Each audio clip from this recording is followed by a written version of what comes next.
മൂന്നാർ പഞ്ചായത്ത് അധികൃതർ തെരുവ് നായ്ക്കളെ കൊന്നു കുഴിച്ചുമൂടിയെന്ന പരാതിയിൽ നിർണായക കണ്ടെത്തൽ. കല്ലാറിലെ പഞ്ചായത്ത് ഡബ്ബിംഗ് യാർഡിൽ നിന്ന് നായകളുടെ മൃതദേഹം പോലീസ് കണ്ടെടുത്തു. 200ഓളം നായകളെ കൊന്നു കുഴിച്ചുമൂടിയെന്നായിരുന്നു പരാതി. പഞ്ചായത്ത് വാഹനത്തിന്റെ ഡ്രൈവർക്കെതിരെ രജിസ്റ്റർ ചെയ്ത കേസിന്റെ ഭാഗമായിരുന്നു ഡബ്ബിംഗ് യാർഡിലെ തിരച്ചിൽ. JCBയുമായി എത്തിയ പോലീസ് ഉദ്യോഗസ്ഥർ മാലിന്യങ്ങൾക്കിടയിൽ നിന്ന് 4 നായകളുടെ മൃതദേഹം പുറത്തെടുത്തു. മൃതദേഹങ്ങൾ പോസ്റ്റ്മോർട്ടം നടപടികൾക്ക് വിധേയമാക്കാനാണ് നീക്കം. നായകളെ കൊലപ്പെടുത്തിയതാണോ എന്ന് സ്ഥിരീകരിക്കാൻ ഇതിനുശേഷം മാത്രമേ ആകൂ.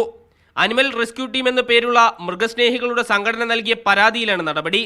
എന്നാൽ നായകളെ കൊലപ്പെടുത്തിയിട്ടില്ലെന്ന നിലപാടിലാണ് പഞ്ചായത്തുള്ളത്. മൂന്നാറിലും പരിസര പ്രദേശങ്ങളിലും തെരുവു നായ ശല്യം രൂക്ഷമായിരുന്നു. സഞ്ചാരികളെയും സ്കൂൾ കുട്ടികളെയും കടിച്ചു പരിക്കേൽപ്പിച്ചതിനെ തുടർന്ന് നായകളെ നീക്കം ചെയ്യണമെന്ന ആവശ്യം ശക്തമായിരുന്നു. അന്വേഷണത്തിന് ശേഷം മാത്രമേ എന്താണ് സംഭവിച്ചതെന്ന് വ്യക്തമാവുകയുള്ളൂ എന്നാണ് പോലീസിന്റെ നിലപാട്. മീഡിയ 1 ഇടുക്കി.